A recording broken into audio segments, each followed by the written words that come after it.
Today is June the 4th, 2020. Time being about 8:24 p.m. We here in Charleston, Missouri. Anytime somebody come together for prayer, I believe that's a blessing, especially if they don't have any ulterior motive. But I want you to all to see a couple of clippings from some of the communities in Charleston, Missouri, and some of the leaders for some of the people here in Charleston, Missouri, how they came together to pray for the community. Just check it out. And one Heartland community is joining forces for a prayer event this evening. Isabel Hansen is there live in Charleston where it's about to take place. Isabel? Carly, no one's here yet, but the See the police car to the left. To the right. 6 o'clock here at the intersection of at the Main stop and sign, Commercial. turning now. A number of community members will take part, including the local NAACP president and the Mississippi County Sheriff. They tell me they want to make the community one unit, so they know they did something positive together during this time. We're praying for the family of George Floyd, and also we're making sure that we pray for our police officers, our law enforcement, and do it in such a way in which it shows not only unity, but it shows our passion for our law enforcement, and it shows our passion for what had happened. Whether it's George Floyd or whatever grievance it is, that not everybody is happy with it. That doesn't mean you act out on it, but that means that sometimes we can come together and make a difference together. Instead of just one voice, we have many voices that come together for one voice. Organizers tell me everyone's invited to come. They say feel free to bring posters, artwork, balloons, and don't forget to social distance. Live local now in Charleston, Isabel Hansen. Community prayer event happening right now in downtown Charleston. Organizers say law enforcement and members of the community are coming together tonight to raise awareness about civil and social injustices in the United States. Organizers call the event a, quote, light to the world during dark times. They say our country is in need of change and healing. The community prayer comes amid mass demonstrations throughout the country and really around the world after the death of George Floyd. This is some of the community in Charleston, not all. Now, I just showed you all two clippings of a gathering today here in Charleston, Missouri, June the 4th, 2020. Some of the communities in Charleston, Missouri, some of the law enforcement officials, I believe it was some of the sheriff department officials and some of the Charleston, Missouri police department here in Charleston, Missouri, Mississippi County. I believe they said the theme of the gathering or the march or the parade or whatever it was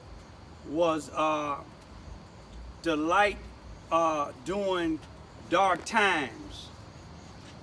The light during dark times, okay? If it's the light during dark times, that meaning they want to shed light. I'm assuming that you want to shed light on things that's in the dark. And they, the news said KFES 12, I'm assuming that they was called to come film this particular event here in Charleston, Missouri, Mississippi County. It's very convenient. It's an election coming up, I believe in November for sheriff. And one of the people that they interviewed was the sheriff.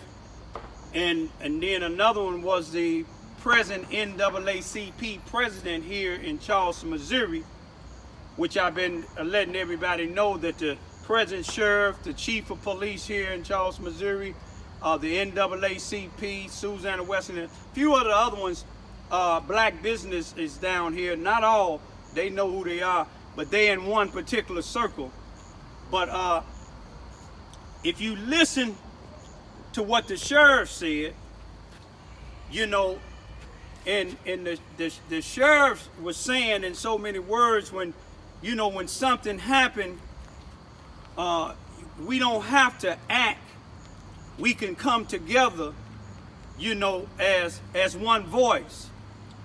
And the NAACP president, you seen him, the black guy that was sitting in the middle where it was a white female on one side of him and a white guy on the other side. And you can notice with the guy with the glasses, the white guy with the glasses was staring real hard at the NAACP president. So was the white lady, you know, as if, you know, don't you say the wrong thing. But what I want you to listen to what he said, and he said it about 2 or 3 times. He said that we wanted to pray for George Floyd's family. And that's good. Anytime people get together and want to pray, that's good. You know, especially when they want to pray to shed light on darkness. You see what I'm saying? And the NAACP president also said, he said we want to pray for police, the law enforcement. And he said a few more words, and then he said it again. We want to pray for the law enforcement. You know, but the first thing he said when we praying for George Floyd's family. If you look at protesters, not just protesters, people that's peacefully marching and gathering, even at his eulogy today, one of 3 of them, Al Sharpton even said, when doing the eulogy, he said, get your knee off of our necks. Get your knee off of our necks. You know, let me show you something, how convenient it is. Today is the first day of the eulogy for George Floyd.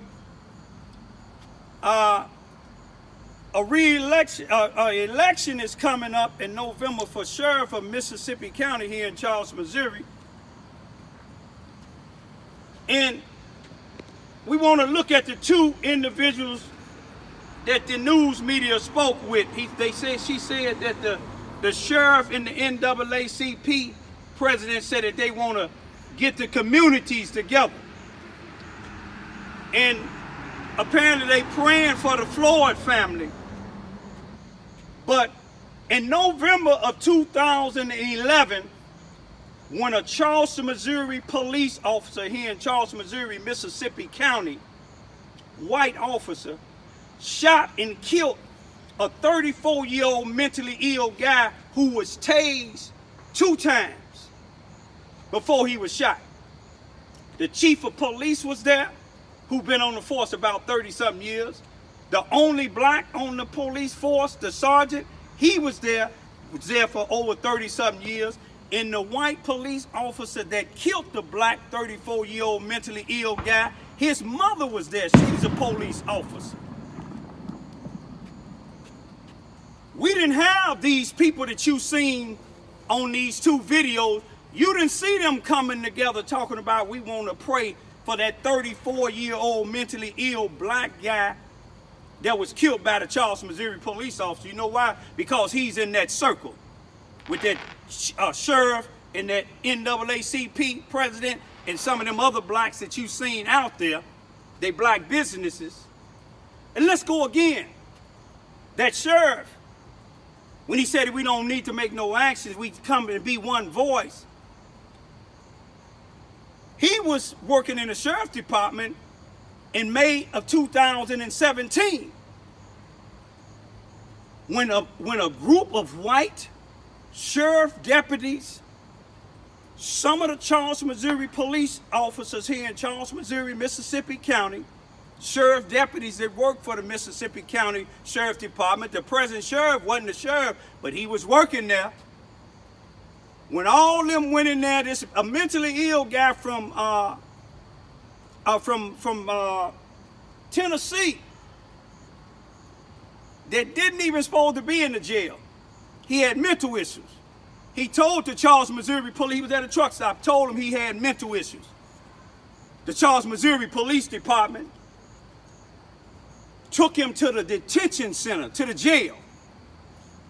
where he's supposed to went to a hospital, not to jail, and he started having crisis in there. They tased him, they maced him, and they did the same thing that they did to George Floyd. One of them had his feet on his neck, while the rest of the white guys was in there gang banging this black man who ended up dying, but they said he had some type of anxiety attack. And that's what killed him. They didn't rule it a homicide. It didn't go to the federal government like all these other murders that these sheriffs and police is doing to blacks around the world. But what was this group of people that you see on these two videos then? They ain't gonna be nowhere around. You know why? Because it's all about performance. The news media happened to be there, but the news media didn't lay there and tell the other police sheriffs and police officers that had part in that man's death. The only one they used was the former sheriff, Corey Huxley. I'm gonna leave y'all with this here. I give thumbs up to anybody that come together for prayer, anybody that come together for unity. But I'm gonna tell you this here. Those two people spoke right then and there. The sheriff, he sent that NAACP guy that you seen talking when two guys was on this corner up here, come over here to harass me and my family because I was voting for that same sheriff y'all listen to. He didn't do nothing. The Charleston, Missouri Police Department didn't do nothing. They came, they didn't do nothing to him. These guys came twice, disturbing me and my children's peace, frightening my daughters, frightening my 92-year-old daddy. The sheriff or the police here in Charleston, Missouri, Mississippi County didn't do nothing. But when them two guys got to talking about the sheriff, missing the sheriff's name, you want me to tell you what the sheriff did? That same black NAACP president that y'all seen speaking on there, talking about we got to pray for the police. The police is the one doing all the killing. Not all police, but he thinking about praying for the police. You didn't hear him talking about praying for the black community to be safe from being killed by these police.